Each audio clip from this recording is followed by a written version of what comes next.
Nah sekarang saudara, mari kita melihat menjadi gereja yang sehat, a healthy church. Kalau hari lahirnya Yesus disebut Christmas. Kalau hari lahirnya gereja disebut apa ya? Katakan bersama saya, Pentakosta. 1, 2, 3. Jadi waktu Pentakosta itulah lahirnya gereja. Waktu Christmas itu disampaikan kelahiran Mesias. Mari sekarang kita melihat lahirnya gereja. Di Kisah Para Rasul pasal 2, ayat 1 itu adalah judulnya Pentakosta. Yuk kita baca di Kisah Para Rasul pasal 2 ayat yang ke-41. Berkata begini, mereka yang menerima, saya baca ganjil, silakan saudara membaca dengan suara keras ayat yang genap. Mereka yang menerima perkataan itu memberi diri dibaptis, dan pada hari itu jumlah mereka bertambah kira-kira 3.000 jiwa.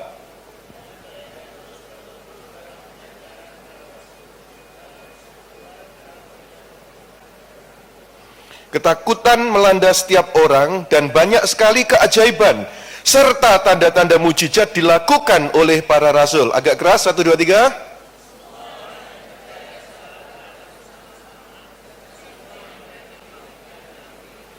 Mereka menjual milik dan harta bendanya lalu membagi-bagikannya kepada semua orang sesuai dengan kebutuhan masing-masing. Semua 1, 2, 3.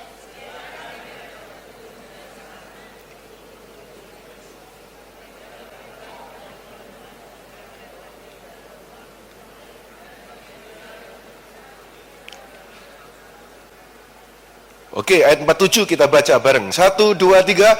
Mereka terus-menerus memuji Elohim dan disukai oleh semua orang. Dari hari ke hari Tuhan menambah jumlah mereka dengan orang-orang yang diselamatkan. Saudara-saudara, gereja lahir pada Pentakosta, dan ketika gereja itu lahir pada Pentakosta, ketika itu Roh Kudus dicurahkan, lalu kemudian Petrus khotbah dan banyak orang yang bertobat dibaptiskan.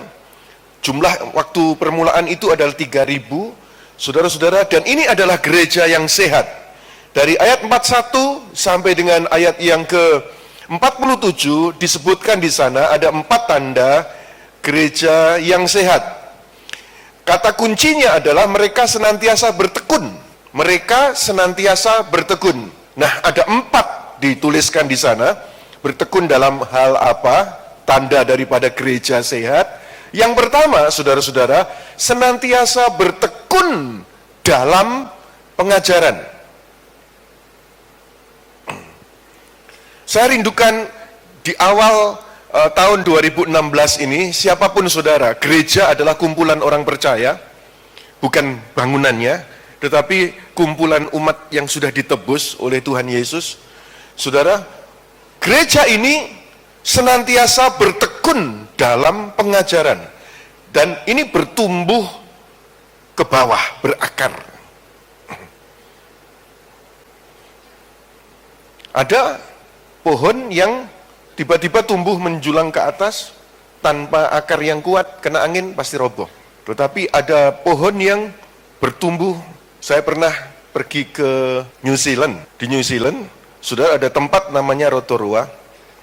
Saya dibawa berkeliling oleh pemandu. Saya lihat ada pohon yang tinggi, menjulang tinggi. Ujungnya itu nggak kelihatan, saudara, saking tingginya. Dan batangnya satu, itu besar sekali. Kalau orang bergandengan gitu mungkin ada 6 tangan orang atau 8 tangan orang gini. Begitu besarnya. Wah, ini kok bisa tinggi sedemikian ini. Lalu si pemandu berkata, pada waktu pohon ini ditanam, 1 bulan nggak tumbuh, 2 bulan nggak tumbuh, 1 tahun nggak tumbuh, 2 tahun nggak tumbuh, 3 tahun nggak tumbuh. Baru keluar kecil gitu di atas tanah. Loh, lalu 3 tahun ngapain? Berakar ke dalam, saudara. Karena persiapan untuk menjulang tinggi. Dengan batang yang besar, lalu tinggi sekali. Itu namanya pohon redwood. REDWOOD. Saudara-saudara, nah di dalam kekristenan, gereja yang sehat Saudara, seperti gereja mula-mula ini disebutkan di situ, grow downwardly with understanding. Dia bertumbuh ke bawah dalam pengajaran dan pemahaman pengertian. Saudara, di dalam setiap kultur juga mereka ingin mendapatkan pengajaran. Ada tulisan Cina, saya nggak bisa baca tulisan Cina toh. Waktu saya ada di restoran begitu, saya lihat 1 sampai berapa itu? 1 sampai 10. Ini ngomongnya apa sih? Lalu kebetulan yang di sebelah saya ini bapak-bapak ngerti gitu. Artinya, coba sih ini ngomong apa? Kok dipajang di restoran yang orang nggak ngerti gitu. Lalu dia ngomong, oh ini artinya ini artinya ini. Saya rekam, sudah ngomong. Lalu dia baca bahasa Mandarinya, lalu artinya apa? Nah, karena saya tidak bisa ngomong Mandarinya, saya sebutkan artinya saja, saudara-saudara. 10 pengajaran hikmat dari orang Cina. 1, manusia terkaya adalah orang yang sehat. Wah, saya pada waktu mendengar itu, orang terkaya itu yang sehat. Rasanya oke loh, saudara. Punya uang sedemikian banyak pun, tetapi tergeletak di rumah sakit, mati enggak, hidup juga enggak ada gunanya. Manusia yang terkaya itu sehat. Dan saya percaya Yesus sudah menyelesaikan semuanya untuk kita. Oleh bilur-bilur Yesus yang sakit, semuanya bisa disembuhkan. Tepuk tangan yang meriah bagi Kristus Yesus Tuhan. Terus tulisan yang kedua, bahasa Mandarin lagi disebutkan, manusia berdosa adalah yang tidak setia pada orang tua. Wah, itu filosofinya orang Chinese, saudara. Dan firman juga mengajarkan begitu. Dan Yesus pada waktu di atas kayu salib juga ngomong, ingatlah ibumu. Saudara, saya mendorong semua jemaat di tempat ini, seperti ajaran dari Tuhan Yesus. Filosofi Cina mengajarkan, Yesus yang utama juga mengajarkan. Kecuali kalau saudara diusir, ya mau apa lagi, saudara. Tetapi selama engkau tidak diusir, biarlah engkau setia. Yang ketiga, saudara, manusia paling bodoh adalah yang menghisap racun. Jadi yang masih ngerokok itu dianggap bodoh oleh orang Cina, saudara-saudara. Atau yang nyandu atau apa dan lain sebagainya itu, yang memasukkan tubuh dengan racun.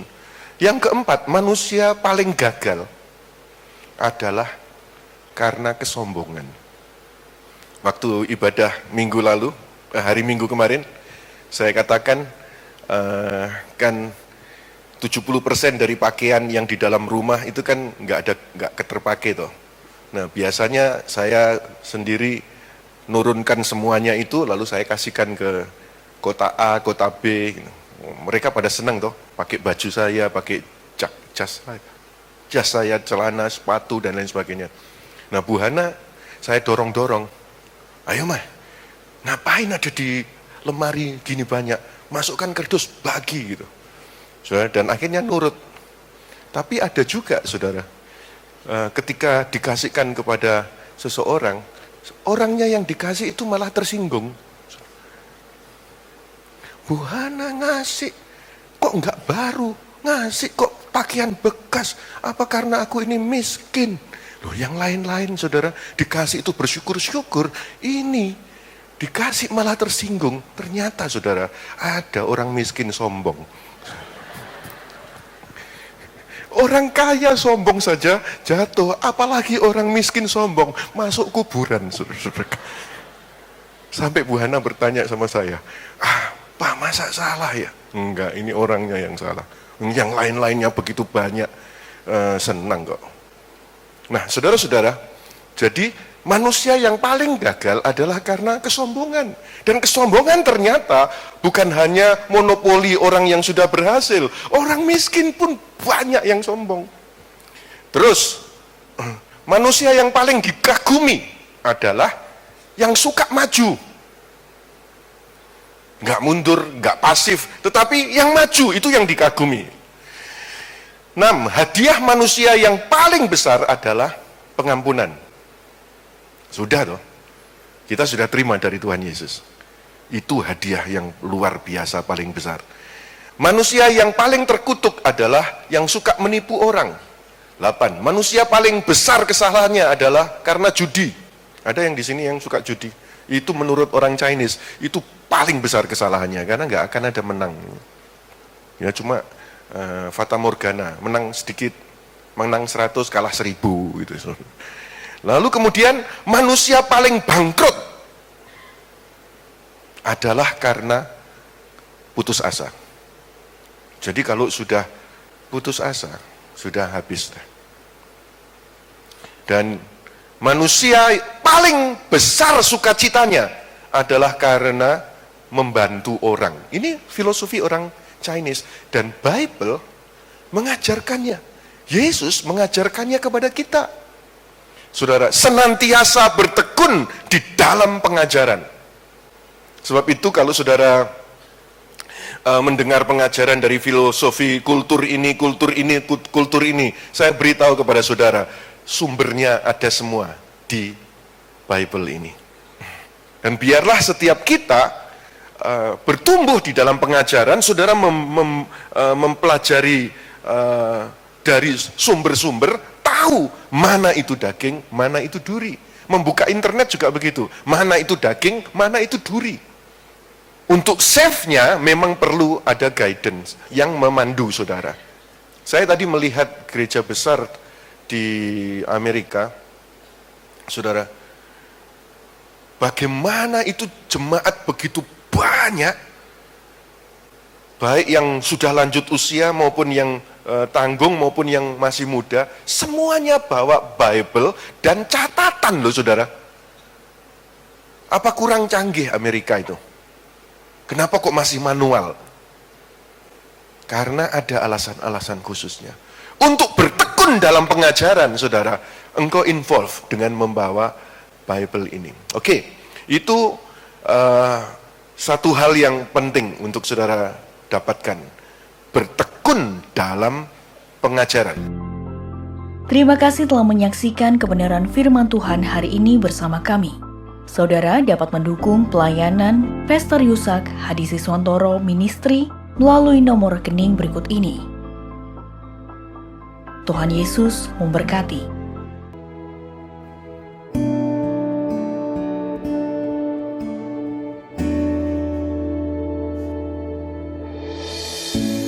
Kasih setiamu yang ku rasakan